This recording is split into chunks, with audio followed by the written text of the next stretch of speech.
wabarakatuh. Perkenalkan, kami dari kelompok 7 izin mempresentasikan hasil diskusi kami yang dimana berjudul penilaian prestasi kerja yang beranggotakan 2 orang. Yang pertama dengan saya sendiri, Luisa Amanda, dan yang kedua ada teman saya, Resa.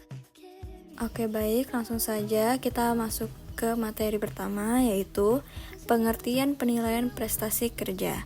Penilaian prestasi kerja adalah suatu proses sistematis untuk menilai dan mengevaluasi kinerja karyawan dalam melaksanakan tugas dan tanggung jawabnya berdasarkan standar yang telah ditetapkan oleh organisasi atau perusahaan.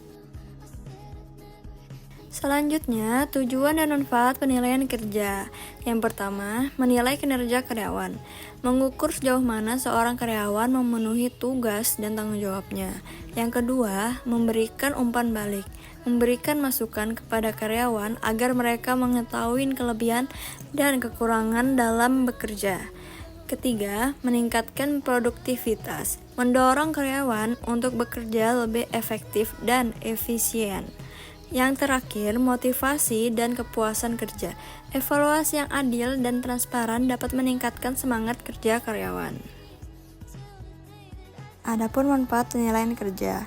Teruntuk bagi karyawan, yang pertama, mengetahui pencapaian kerja mereka. Yang kedua, mendapatkan umpan balik untuk pengembangan diri. Yang ketiga, memiliki kesempatan untuk berkembang dan naik jabatan. Yang keempat, meningkatkan rasa percaya diri dan kepuasan kerja. Teruntuk bagi perusahaan, yang pertama, menilai efektivitas sumber daya manusia. Yang kedua, mengidentifikasi karyawan yang berpotensi untuk dikembangkan. Yang ketiga, meningkatkan produktivitas dan efisiensi kerja. Yang keempat, mengurangi tingkat kesalahan dan meningkatkan kualitas kerja. Nah, dengan penilaian kerja yang tepat, perusahaan dan karyawan dapat berkembang bersama dalam mencapai tujuan organisasi. Selanjutnya, ruang lingkup pengukuran kinerja.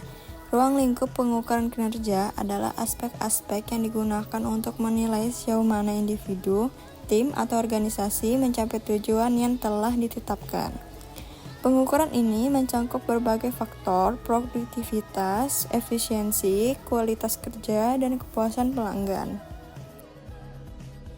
Secara umum, ruang lingkup pengukuran kinerja terbagi menjadi 3, antara lain yaitu yang pertama, kinerja individu. Menilai kinerja karyawan berdasarkan tugas, tanggung jawab, dan kompetensinya. Yang kedua, kinerja tim atau departemen. Mengevaluasi efektivitas kerja tim dalam mencapai target bersama. Yang ketiga, kinerja organisasi. Mengukur pencapaian tujuan strategis perusahaan, efisiensi operasional, dan kepuasan stakeholder. Nah, jadi pengukuran kinerja bertujuan untuk meningkatkan produktivitas, efektivitas, dan pengambilan keputusan dalam organisasi. Prinsip dasar penilaian kinerja. Prinsip dasar penilaian kinerja adalah pedoman yang digunakan untuk memastikan proses penilaian dilakukan secara objektif, adil, dan efektif.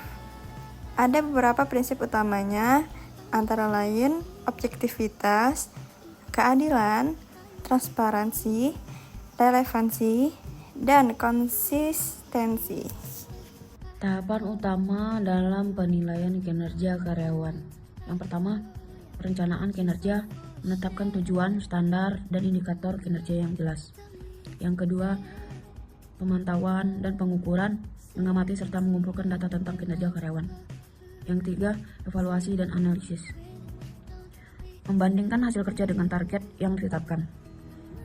Nomor 4, umpan balik dan diskusi. Menyampaikan hasil penilaian kepada karyawan secara objektif. Yang kelima, tindak lanjut dan pengembangan, menyusun rencana perbaikan atau pengembangan karyawan.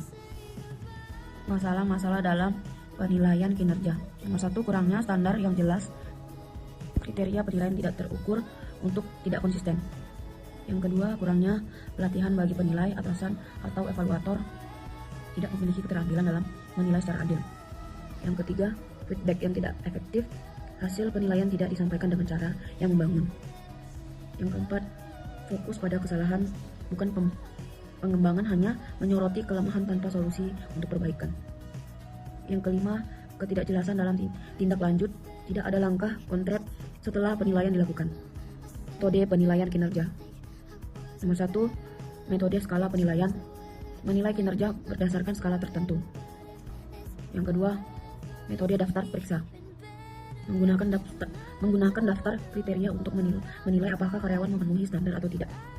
Yang ketiga, metode penilaian 360 derajat. Evaluasi dari berbagai pihak, termasuk atasan, rekan kerja, bawahan, dan diri sendiri. Metode manajemen berdasarkan sasaran. Menilai pencapaian karyawan berdasarkan target yang telah disepakati.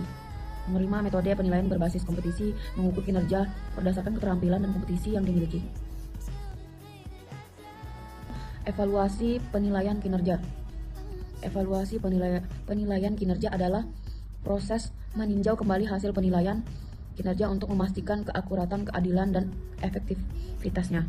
Tahap utama dalam evaluasi penilaian kinerja meliputi: yang pertama, analisis hasil penilaian, mengevaluasi apakah karyawan telah mencapai target yang ditetapkan. Yang kedua, identifikasi kelebihan dan kekurangan, mengidentifikasikan area yang perlu ditingkatkan oleh karyawan. Yang ketiga, pemberi umpan balik, menyampaikan hasil penilaian secara objektif dan membangun. Yang keempat, perencanaan tindak lanjut, menyusun strategi untuk pengembangan karyawan seperti pelatihan atau promosi. Kelima, penyempurnaan sistem penilaian, mengevaluasi apakah metode penilaian yang digunakan sudah efektif atau perlu diperbaiki. Baik, sekian dari presentasi kami. Kurang dan lebihnya kami mohon maaf. Terima kasih, shalom. Thank you, everyone! Thank you, Elmar! Boom!